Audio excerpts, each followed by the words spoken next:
Fala galera, voltamos e, bom, vamos lá. A gente tem aqui agora a norma de eficácia limitada a ser tratada por nós, né? E aí eu vou te mostrar mais um exemplo. Vamos dar um pulinho aqui no nosso inciso 32. E aí a gente vai apresentando as várias informações. 32, está aqui, ó, na telinha para vocês, 32. Olha que barato nós temos aqui. Nós encontramos o seguinte: o Estado promoverá, na forma da lei, a defesa do consumidor.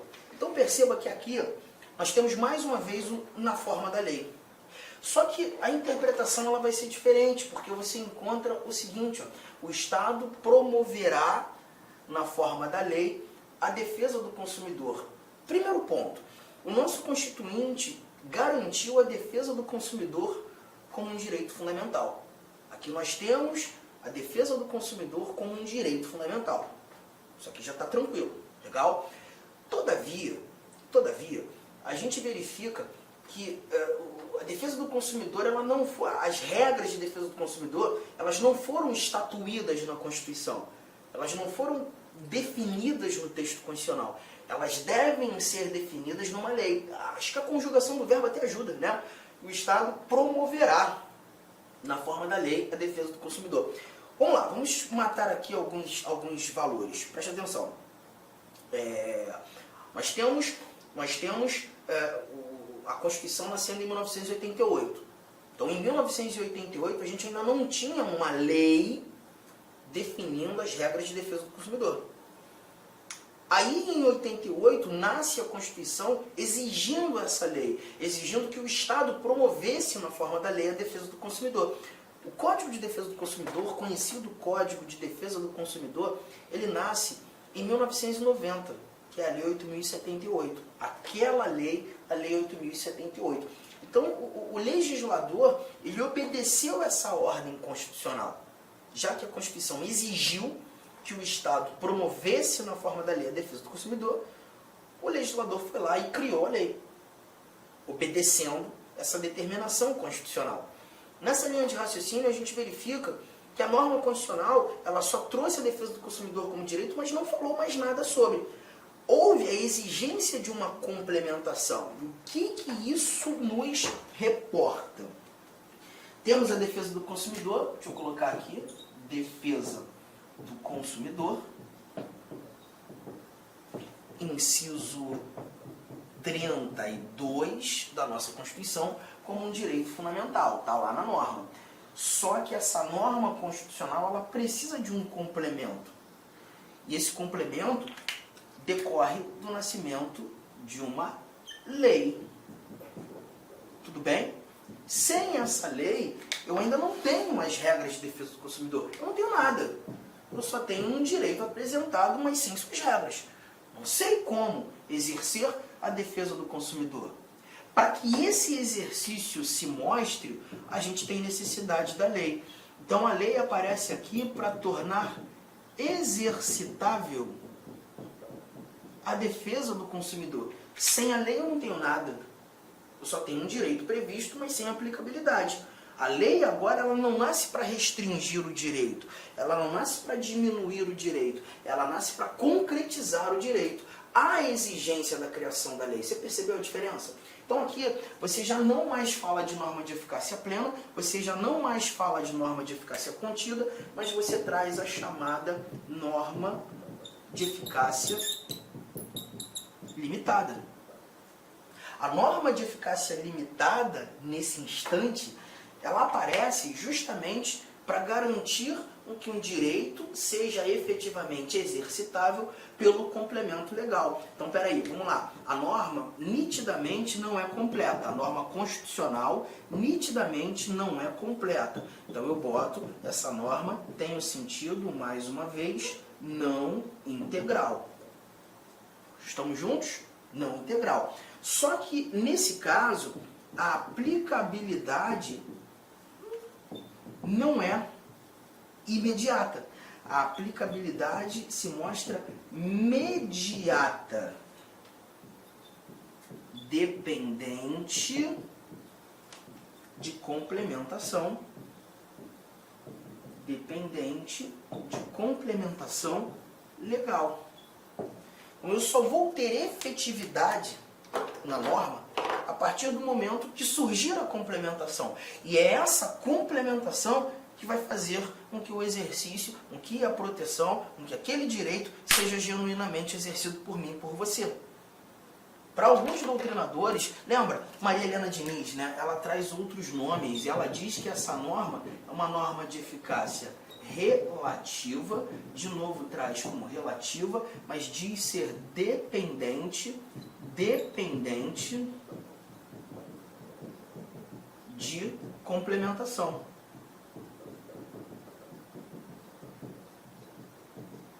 Dependente de complementação. E os nomes dados por Maria Helena Diniz, eu acho nomes muito interessantes, né?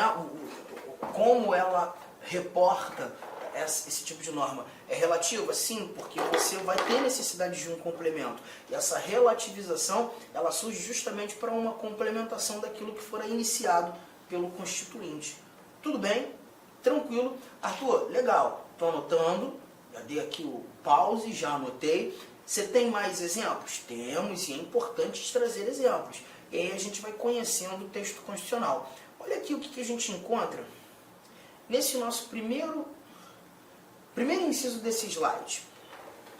Primeiro inciso desse slide. Nós temos aqui a abertura da liberdade de credo religioso. A abertura da liberdade de credo religioso. Aqui nós temos o seguinte, ó, olha aqui.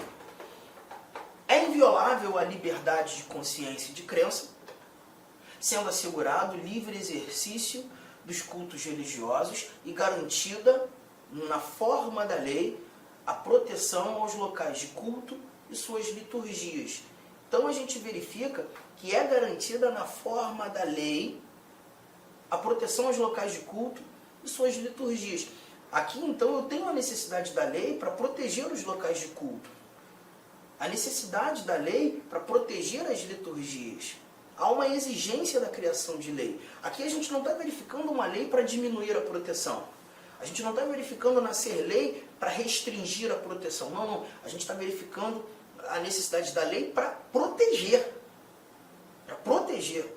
Norma de eficácia limitada. Assim como no inciso 6º, 7º, olha aqui, ó, é assegurada nos termos da lei a prestação de assistência religiosa nas entidades civis e militares de internação coletiva.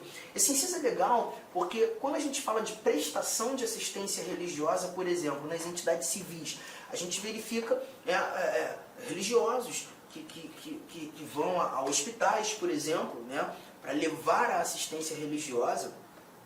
Em entidades militares, nós encontramos, tanto nas Forças Armadas quanto nas Forças Auxiliares, polícias militares, bombeiros militares, a figura do capelão, né, que já é um militar, né, que já cumpre o oficialato, que está lá justamente para prestar assistência religiosa. Só que, Arthur, todas as religiões podem levar assistência religiosa, por exemplo, nas entidades militares. Qualquer religião, um indivíduo pode se tornar capelão? Não, aí você tem a necessidade que lei regulamente isso, né? Hoje, salvo engano, você tem algumas ramificações religiosas, como o protestantismo, como o catolicismo, salvo engano, o espiritismo, líderes espíritas também, né? Pastores, padres, líderes espíritas, mas você não tem para todas as religiões.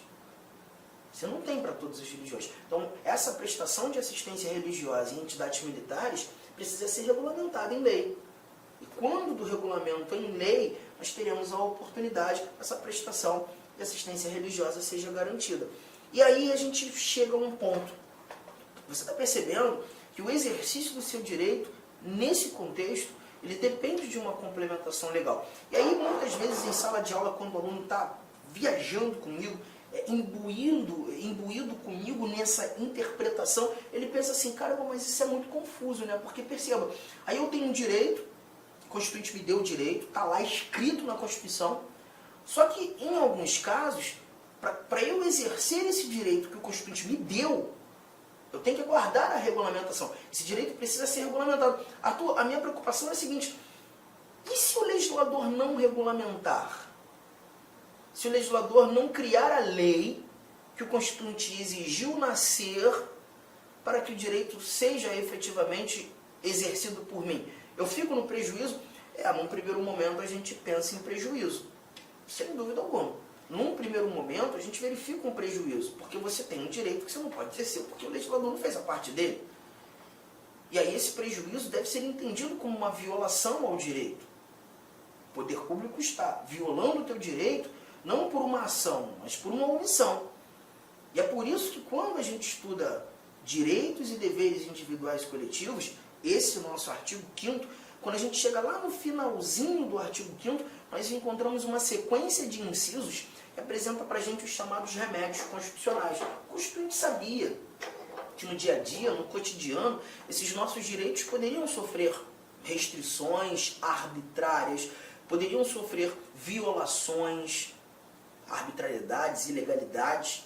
E para essas legalidades, para essas arbitrariedades, ou até mesmo uma omissão que configura uma violação, que é o caso aqui, o Constituinte nos deu remédios, que são ações judiciais, como regra geral, e nós teremos a oportunidade de levar ao conhecimento do Poder Judiciário, falar para o Judiciário, o Poder Público violou o meu direito.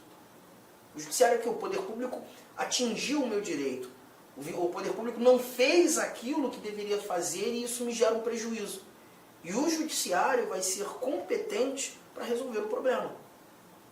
Os remédios constitucionais são instrumentos garantidores da boa fruição dos direitos fundamentais. Tá? A gente, quando estuda remédios, o primeiro remédio que aparece na nossa cabeça é o habeas corpus.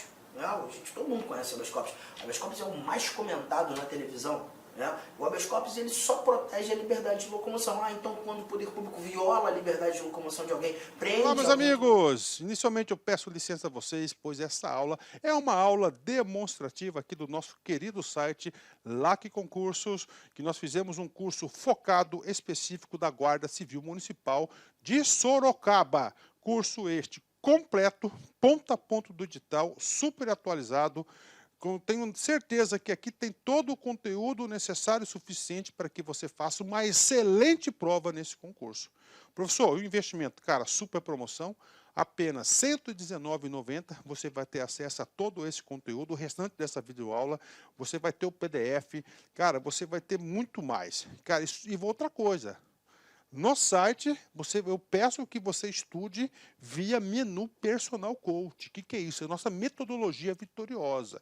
Tá? Ali, nosso setor pedagógico pegou todo o conteúdo, transformou em metas diárias de estudos. Cada meta que você cumpre é uma meta importante rumo à sua aprovação. Tudo bem? Professor, qual que é a minha meta? É sempre antecipar a meta. Vamos supor que hoje é dia 15 de julho. Cara, você tem que já fazer de hoje e de amanhã, dia 16. Eu vou terminar mais cedo, você refaz, você faz revisão. Você não quer passar? Então vem comigo aqui na LAC Concursos. Tem um link aqui embaixo para você diretamente lá fazer a sua matrícula. Pode vir, não é fake news, cara, não tem golpe. Nossa seriedade aqui é muito grande. Nós queremos que você conheça o nosso serviço. Valeu, tchau!